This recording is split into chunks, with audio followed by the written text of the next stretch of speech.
നിയമസഭയിലെ നടപടിക്രമങ്ങൾ പുതിയ എംഎൽഎമാരെ പഠിപ്പിക്കാനുള്ള പരിശീലന പരിപാടിക്ക് തുടക്കം. ആദ്യമായി സഭയിൽ വരുന്ന 71 എംഎൽഎമാർക്കും മുതിർന്നവർ ക്ലാസുകൾ എടുക്കും. യുഡിഎഫിന് മൃഗീയ ഭൂരിപക്ഷമുള്ള സഭയിലെ ഭൂരിഭാഗം ക്ലാസുകളും നയിക്കുന്നത് എൽഡിഎഫ് കാലത്തെ മന്ത്രിമാരാണെന്നതും ശ്രദ്ധേയമാണ്.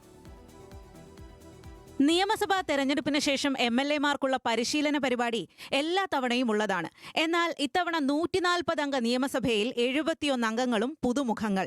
എങ്ങനെ ക്രിയാത്മകമായി സഭയിൽ പ്രവർത്തിക്കാമെന്ന് വിശദമായി തന്നെ പഠിപ്പിക്കാൻ സ്പീക്കറും മുതിർന്ന എംഎൽഎമാരും തീരുമാനിച്ചു. ക്ലാസിൽ അച്ചടക്കമുള്ള വിദ്യാർത്ഥികളാണ് എംഎൽഎമാർ. തെരഞ്ഞെടുപ്പിൽ പരാജയപ്പെട്ടെങ്കിലും ചട്ടം പഠിപ്പിക്കുന്നവരുടെ പട്ടികയിൽ മുൻ മന്ത്രിമാരുമുണ്ട്.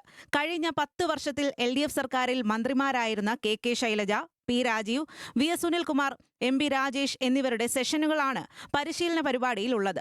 മന്ത്രി സി പി ജോണിന്റെയും എൻ ജയരാജിന്റെയും ക്ലാസുകളും എംഎൽഎമാർക്കായി ഉണ്ടാകും. മുഖ്യമന്ത്രി വി ഡി സതീശൻ പരിശീലന പരിപാടി ഉദ്ഘാടനം ചെയ്തു. ഒരു വലിയ അസൈൻമെന്റാണ്.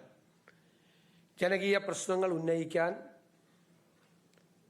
ആ പ്രശ്നങ്ങൾക്ക് പരിഹാരം കാണാൻ, ശ്രദ്ധയില്ലാതെ കിടക്കുന്ന വിഷയങ്ങൾ, പാർശ്വവൽക്കരിക്കപ്പെട്ട് കിടക്കുന്ന ജനവിഭാഗങ്ങളുടെ ആരും ശ്രദ്ധിക്കാത്ത വിഷയങ്ങളെ ഫോക്കസിൽ കൊണ്ടുവരാൻ ഗവൺമെന്റിന്റെ ഉദ്യോഗസ്ഥരുടെ എല്ലാം ശ്രദ്ധയിൽപ്പെടുത്തി അതിന് പരിഹാരമുണ്ടാക്കാൻ ഒക്കെയുള്ള നിരവധി ശ്രമങ്ങൾ നടത്താൻ വേണ്ടിയിട്ടുള്ള അവസരമാണ് നമുക്കിത്. പുതിയ എംഎൽഎമാർക്ക് പ്രതിപക്ഷ നേതാവ് പിണറായി വിജയന്റെ ഉപദേശം. വാർത്താ പ്രാധാന്യം ലഭിക്കാനുള്ള ശ്രമങ്ങൾക്കിടെയും ശ്രദ്ധിക്കേണ്ട മറ്റ് കാര്യങ്ങളെക്കുറിച്ച് പിണറായി വിജയൻ ഉപദേശിച്ചു. എപ്പോഴും സഭക്കകത്ത് ഉണ്ടാവുക എന്നതിന് പ്രാമുഖ്യം കൊടുക്കണം.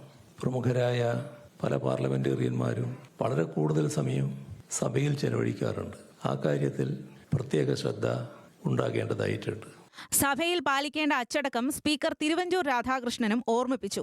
നിയമസഭാ സമുച്ചയത്തിലെ ആർ ശങ്കരനാരായണൻ തമ്പി മെമ്പേഴ്സ് ലോഞ്ചിലാണ് 2 ദിവസത്തെ പരിപാടി. നിയമസഭാ സെക്രട്ടേറിയറ്റിലെ പാർലമെന്ററി സ്റ്റഡീസ് ആണ് പരിപാടി സംഘടിപ്പിക്കുന്നത്. ന്യൂസ് മലയാളം, തിരുവനന്തപുരം.